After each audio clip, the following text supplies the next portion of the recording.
ها دعا برته کومه مور او پلار کوي. د حضرت موسی علیه السلام واقعه.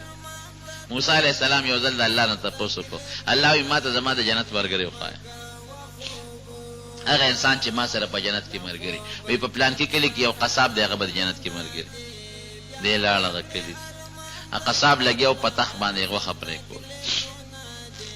د چا نه تپوس وکړه چې کوم نوم ورته الله ښولی و هغه دغه قصاب نوم و.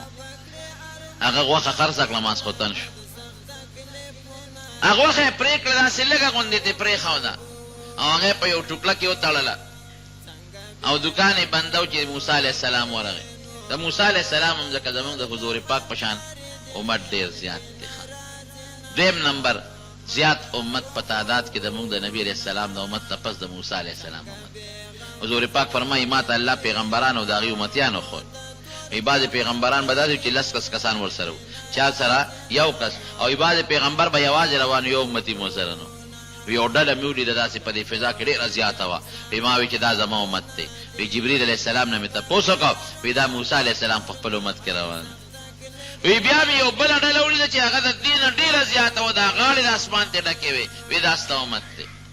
الحمدلله زمونږ امت د حضور پاک به د نورو امتونو په نسبت په زیات تعداد کې جنت ته داخلېږي. د موسی علیه السلام امت ډېر و. دغې سړي پې نایب بللي ایمان راوړی خو لیدلی نه دی چې دا موسی علیه السلام.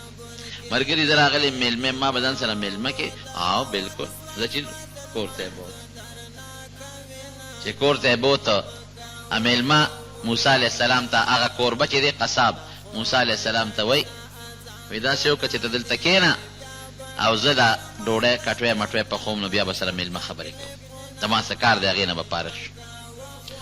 نو موسی علیه السلام فرمایي چې دی لاړ. وی لا ولې هغه غوښه کټوی کې واچول او بیا اور یې ورپسې بل کړه چې دا غوښه پخه شي. بیا په یو لوښي کې اوبه ګرمې کړې. وی داسې د زانګو په شان یو کټ پروت و. وی هغه کټ له ورغې او هغې کې یو انسان پروت و لکه د ماشوم عمره رکوټ او هغه انسان یې په هغه ګرمو اوبو باندې ووینځه، ښه صفایي یې ونه وکړه، ښه مزېدار صفا سوتری کړه او بیا ورته ښکلې پاکې جامې ویې لمبه او بیا ورته خشته ښکلې پاکې جامې واچول او بیا پرې خوشبویي پورې کړه، څادر هر څه یې ورته بدل کړل او بیا هغه غوښه خوټ کېدلې وه د هغې خوروی وله په قاشوغه لږه لږه هغه انسان له په خوله کې اچول. وی چې کله هغه انسان موړ شو لاس یې ورته ونیوه او یې لاسونه یې داسې پورته کړل. وی بیا راغی دا سړی او یې مال یې ډوډۍ راوړه. وی ما ته وی چې میلمه څوک یې د کوم ځای نه راغلی چې د ما میلمه شوې؟ وی ما ورته وی چې زه راته ځان ښیم خو لاول دا تپوس ته نه کوم چې دا څوک دی په دا زانګو کټ کې؟ یاره وی دا زما مور ده، په مخ د ځمکه یو زیم او یو مې دا مور ده، نور مې څوک نشته. زه د دې مور خدمت کوم، سهار چې ځم دقه تا چې سوري دل دقه چل کوم. دې د شپې متیا دې کړي دا غریب لقیدې نه شي نه خپېله کولی شي او نه ځان، نو دې ښکلې په پاکو اوبو په ګرمو اوبو ولامبو، بل څوک یې نشته. او بیا مې وله جامې انځلې هغه ورته ښکلې پاکې واچو، توله یې ورته بدله کړم، خوشبویي پې پورې کړم او بیا پې ښوروا وخورم مړی کړم. او چې ماښام د دوکان نه راشه نو بیا مې همدقه کاري ادروه د جامې ته وباسم وله بیا ووینځم او پاکې جامې ورته واچوم، خوشبویي یې کړم او ښوروا باندې یې مړه کړم. وی ما ورته وی چې ښه دا چې لاس یې پورته کړل لکه چې دوی درته کړي. وی یو یاره زما دا مور څه ساده غوندې مور ده، یو ټکې یې زده کړی نور ولې څه نه ورځي چې کله یې زه مړه کړم دقه ټکې وایي. وی مې چې دا څه دعا کوي؟ وی دا ما ته وایي چې بچي الله یې د موسی پیغمبر سره په جنت کې ملګری کړه، دقه دعا راته کوي. وی مې چې ښه نو خدای دعا قبوله کړې ده. ته څوک یې میلمه؟ زه هم حقه موسی یم ستاسو پیغمبر. ما د الله نه تپوس وکړو چې ما ته زما د جنت ملګری وښایه، نو ته راته الله ښودلی. نو د مور دعا قبلیږي، خو د مور دعا به څنګه اوس ته به چل جوړی چې مور ته ته دعا وکړي که نه، هسې خو مور دعا نه کوي.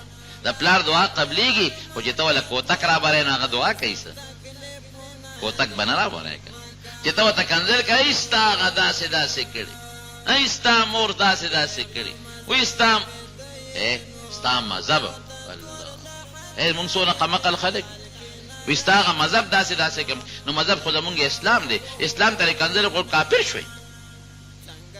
ستا هغه دین داسې، ستا هغه مذهب مور ته کنځل او پلار ته، دا څونه قمقل دی. هوښیار نه د دین نه خو لرې خو قمقله مې مور ته کنځل کې، پلار ته کنځل کې. خدمت وکړه د مور او د پلار چې دعا درته وکړي. دعا خواصې نه کوي، د زړه دعا به درته کوي، د زړه دعا چې لږې خوشحاله کوي. معمولي څیز باندې مور او پلار خوشحالېږي. بله جمعه ته انشاءالله د مور او پلار حقونه به م ویم. دې جمعه کې خو مې سره بچو حق وی، بله کې د مور او پلار هم درته چې د هغې حقونه دي. نو ستا په یو حق دا دی چې د مور او پلار درته دعا وکړي، لیکن دعا به پسې کېږي. ته به یې خدمت کوې، لاس به ولخ کولی، خپې به ولخ کولی، مخ به ورته نه راړی. قسم دې یاد وساتئ کومو بچو چې د مور او پلار په سچه خدمت کړی دی، داسې مې لیدي دي چې ځوانان او زلمي او پلار ته په مخ څپېړه استرا او د ورته مخ دا بل مخامه بابا دا بله مو. دا هوښیار دی، دا قمقل نه دی، دا هوښیار دی. زلمي واده کړي بچي پسې کوتک راغشتی دی او دته په کوتک کوتا وال نشي. زلمی خو بوډا دی او تا ته منډه کړې دي. دا هوښیار بچی دی، دا قمقل نه، دا ډېر هوښیار دی. پلار له جواب چې څوک ورکوي دا قمقل دی. پلار چې در یو څپېړه وباسي را دویمه ورته نیسه، مور چې در یو څپېړه درکوي دا بل ورته نیسه. ته هوښیار یې. ما وایي خلک به څه وایي، مور وعالم خلک به څه وایي، پلار وعالم خلک دې خپل کار کوي، چې څه وایي نو هغه دې وایي. خدای ته غاړه روغه ساته او دا یاد وساته یو نه په سلګونو مثالونه به درته درکړم چې چا د مور او پلار حق ادا کړی دی، خدمت یې وله کړی دی، دنیا هم ښه ده او اخر هم ښه دی. یوازې اخر نه دنیا به هم ښه. نو دی حق دی چې مور او پلار درته دعاګانې کوي، دی بل حق شو. خو هغه دعا به درته ولې کوي؟ هغه کوي چې ته خو خوشحاله وساتې که نه.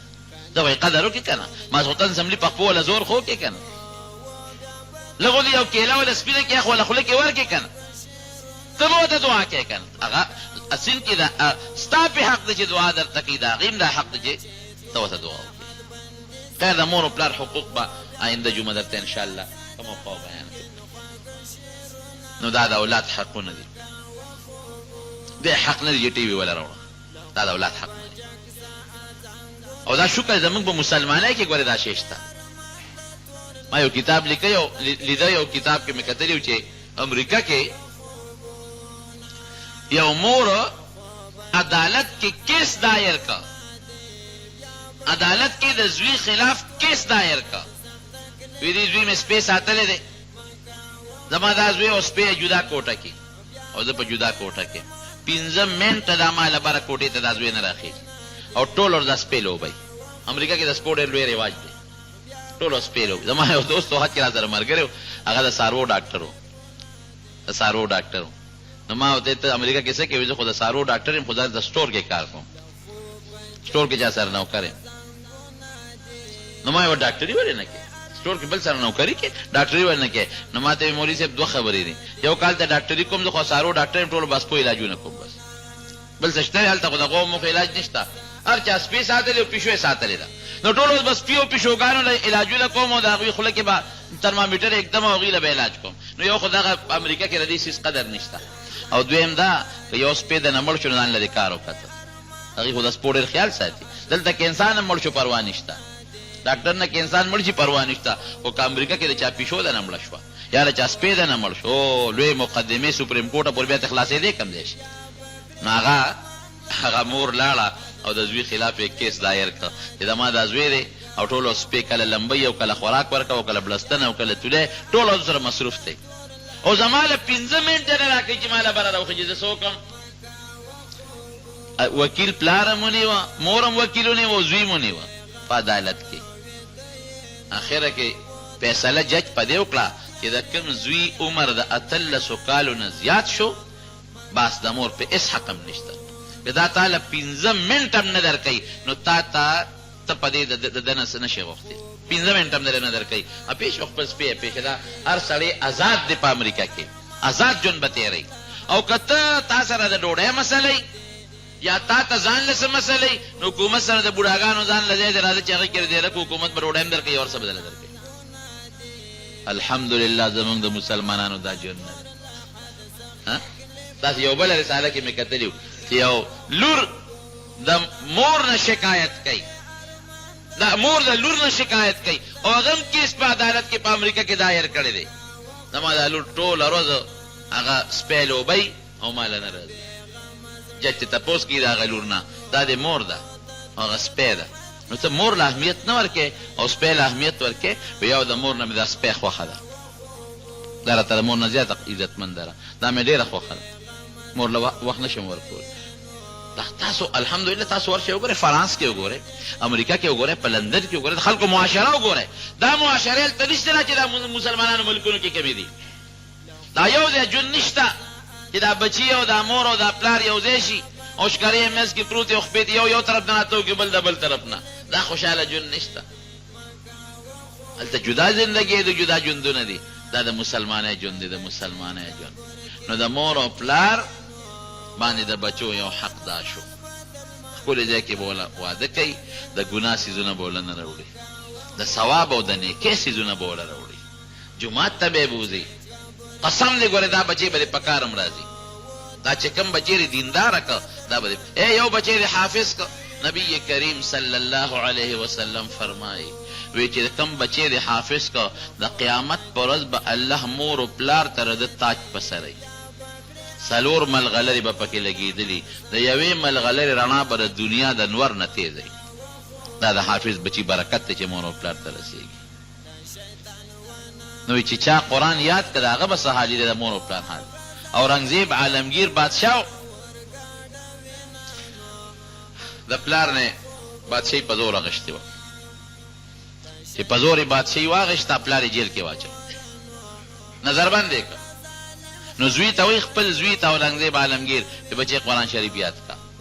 نو قرآن یې یاد کړه، حافظ شو. وی ورشه نیکه دې پروت دی په دغه کې نظربند دی، ورته ووایه چې ما قرآن یاد کړه، لږ به خوشحاله شي.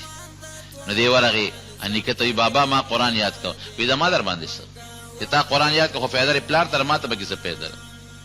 نو پلار یې پې شو. نو بیا اورنګزیب عالمگیر په ځوانۍ کې قرآن حکیم ته ونښته او قرآن شریف یې یاد کړه، حافظ شو. دې دپاره چې ما د پلار نه خو دلته بادشاهي واخېسته، د بادشاهۍ نشه خو شته، دلته مې واخېسته، خو چې زما د حفظ د وجې په قیامت کې زما پلار ته د بادشاهۍ تاج هلته په سر شي، کېدای شي په دې مې الله وبخي. نو زوی ته یې ورشه بابا ته ووایه چې ستا زوی عالمګیر تاج په سر دغه قرآن یاد کړه. دا زوی یې ورغی نیکه ته وایي بابا وی هغه زوی دی اورنګزیب عالمگیر قرآن یاد کړه. وی الحمدلله اوس زما خوشحالي ده. خیر دی که بادشاهي یې رانه اغېښتې ده، اوس پې خوشحاله یم، ځکه د دنیا بادشاهي خو رانه لاړه قبضه یې کړه، خو آخرت کې به د دې زوی د حفظ د برکت ته زما په سر د بادشاهۍ تاج کېښودی شي. موږ ته ایله بیله پتلون واچو، انګریزي لباس هم ورته واچو. موږ ته د دنیا لارې وښولې، د آخرت لاره مو ته ونه ښوله. سوچو که قبر د روانې سبا او بل ورځ پته دې نه لګي. بچي نه داسې ملغلره جوړه کړه چې ته قبر کې پروت او تا ته فایده در ورسېږي. بچی نه داسې هیره جوړه کړه چې ته قبر کې پروت او تا ته فایده ورسېږي. هیره ملغلره ته جوړه کړه. دا د بچو حقونه دي پته. دا دې ونه کړه د قیامت په ورځ به د رب العالمین تپوس کوي. موږ ټول د دنیا د عیش و عشرت سامان بچو باندې زموږ بس رحم راځي. دا بچی دی او دا وله راوړه، دا وله راوړه، دا ګناه راوړه، دا ګناه راوړه. ولې چې دا بچي مو خوشحاله شي. دا لږې خوشحالۍ ته یې مه ګوره، د آخرت لویې خوشحالۍ ته وګوره. دا د بچو حقونه دي، دا به مونږ پوره کوو. او دا قرنګې د لور حق دی، دا به مونږ پوره کوو. او بیا د دې نه پس بیا د مور او پلار حق دی په بچو باندې. ابرته انشاءالله العزیز که زندگی و آینده جمعه. قرآن شریف کې الله تعالی فرمایي یا ایها الذین آمنوا، ای د ایمان خاوندانو. دا د خدای پاک ډېر د مینې لفظ دی.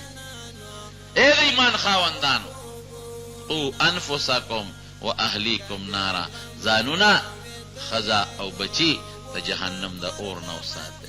تا ته حکم کوي کم اور؟ وقودها الناس والحجاره، چې د هغې خشاک انسانان او کاڼي دي.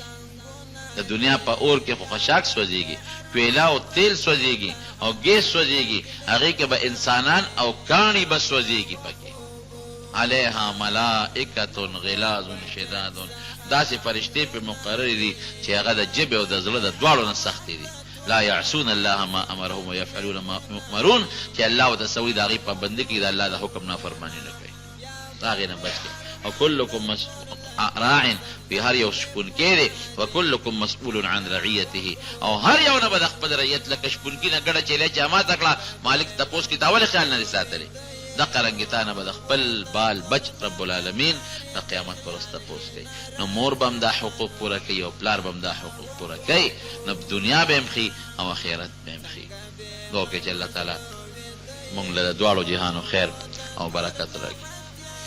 الله زمونږ بچي نیک عمل صالحان کې، الله زمونږ بچي د لوفرونو ساتي، خدای زمونږ بچي دنیا دار او دیندار الوي کې، او الله د مرضونو آفتونو فتنو نه محفوظ او مامون کې، او ته پر رزق کې او پر رزقونو کې او په عمرونو کې الله تعالی برکتونه واچي. الله زمونږ مور او پلار کله چا جمدی دي دراز عمرونه ولا ورکي، کله چا وفات دي د آخرت به مرتبه نصیب کړي. زمونږ د جمع مرګ د باغی شاه لالا پرونه والده صاحب وفات شوی و، الله تعالی دې مغفرت نصیب کړي. او نن ورور وفات شوی دی، عجیب اتفاق دی. پرونه مور وفات شو، بیګونی مې بجې مولا جنازه کړې، او نن ورور وفات شوی دی ناګهانی، او شپږ بجې جنازه ده. شپږ ده کنه ها، او شپږ بجې. نو دعاړو ته کې چې الله تعالی مغفرت نصیب کړي. د دعاړو الله د آخرت لوی سفر د خیر او د برکت او د خوشحالۍ کې، او دا ناګهانی دوه غمې په دې وارثانو را الله دې ولا صبر ورکړي، الله دې ولا اجر ورکړي.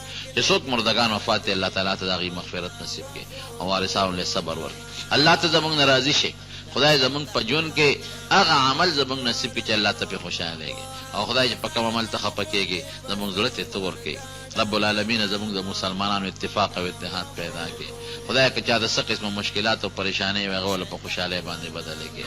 او خدای زمونږ د جمع چې دا کم ملګري لرې لرې ځای نه نږدې نه راځي، خدای په یو قدم ول اجرونه برکتونه ورکړي، بچیم صالحان نیکان کړي.